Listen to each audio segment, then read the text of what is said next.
All right, so we're going to start with this week with the causes of World War One. Actually, I say we start. We're going to start this week. Actually, we're going to dedicate the week to the causes of World War One. So at the end of this week, if you understand the causes of World War One, you're doing a good job. Not it's not easy, but it's not that bad either.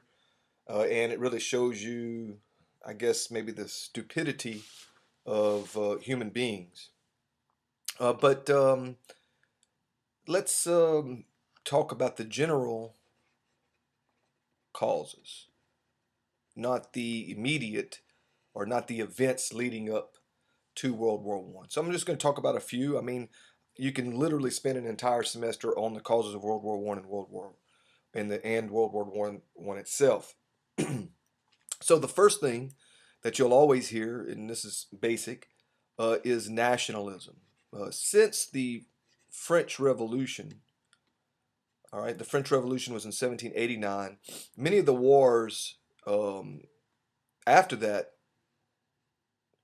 was caused in part by nationalism. I'm not saying that nationalism was the cause of all the wars, but somewhere in there, and like if you're doing a lecture like I'm doing now, you're going to talk about nationalism.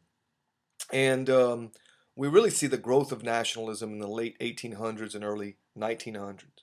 And what is it? It's defined as a passionate loyalty to one's nation. And we're all, most people are loyal to their country. They believe in the exceptionalism of that country. For example, there's a lot of talk about American exceptionalism, this feeling that, we do things the best over other countries. You could say the same thing. The Germans have it, the French have it, a lot of countries, Japan has it. Um, but when we talk about nationalism, it sometimes has a negative connotation. And again, this is this sort of passionate, almost um, fanatical uh, love for one's country, sort of like, even if your country is wrong, you're still going to support that country, this belief that your country is better than all of the other countries. And again, I don't want you to think that patriotism, that I'm saying patriotism or love for one's country is a bad thing. But just like anything, going if you go to the extreme of it, it can be bad. And so once you start having this feeling of us against them, you obviously can see how that can lead to war. And so this sort of replaced what is sometimes called particularism, and I'm not going to ask you this on the test, but it's kind of interesting. Or some people might call it provincialism. I like to call it provincialism, actually. Louisianians tend to be very provincial. All right. So, in other words, if you go to another state, you tend to wear, maybe your LSU or your Saints shirt a little more often just to show your pride and where you're from.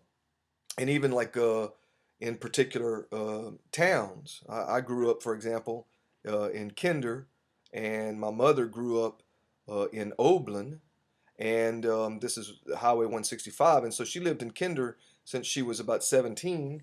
And when people ask if she's from Kinder, she gets all mad. She's like, "No, I'm from Oberlin." All right, that's a good example of kind of provincialism. All right, so nationalism, however, in the late 1800s, early 1900s, replaced provincialism or particularism. And again, you saw it in the national educational systems, in which nationalism was taught, and you saw it in the armies, in which a lot of people were conscripted. A lot of young men, eligible young men, young adult males, um, in the late 1800s were conscripted or drafted into these huge armies. all right, of like a 1 million-man army, for example. In fact, in the late 1800s, if you remember, we talked about the new immigration, I think, in a past lecture, and one of the reasons that there were a lot of people that came from Europe to the United States in the late 1800s because they didn't want to go to the army. And so, anyway, such passions, like I said, by themselves does not cause war, but it certainly is part of it. Okay, when tensions um, rise, then you can see how nationalism would play a role. Another thing is the growth of militarism.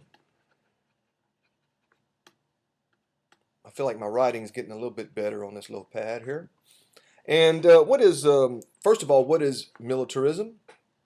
Um, Militarism is a belief, number one, that one of the best ways, and maybe the best way, to solve problems is through war. All right, so you may be less inclined to use diplomacy.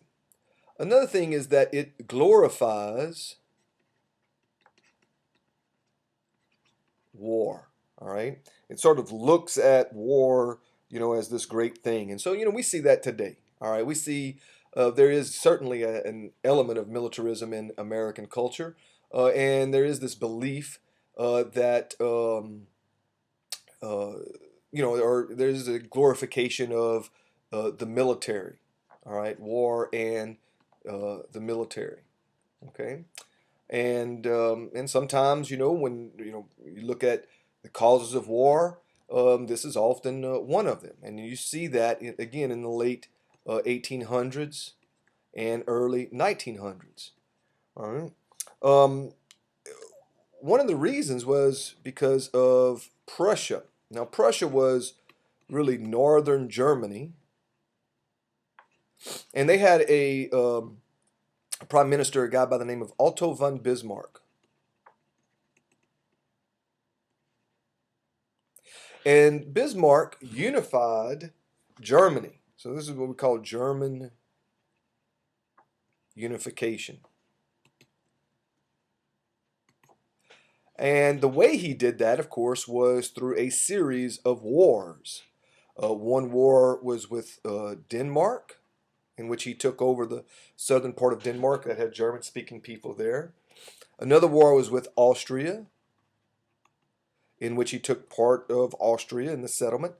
And the last war, the most famous war, which lasted from 1870 to 1871, was the Franco-Prussian War, or the French-Prussian War.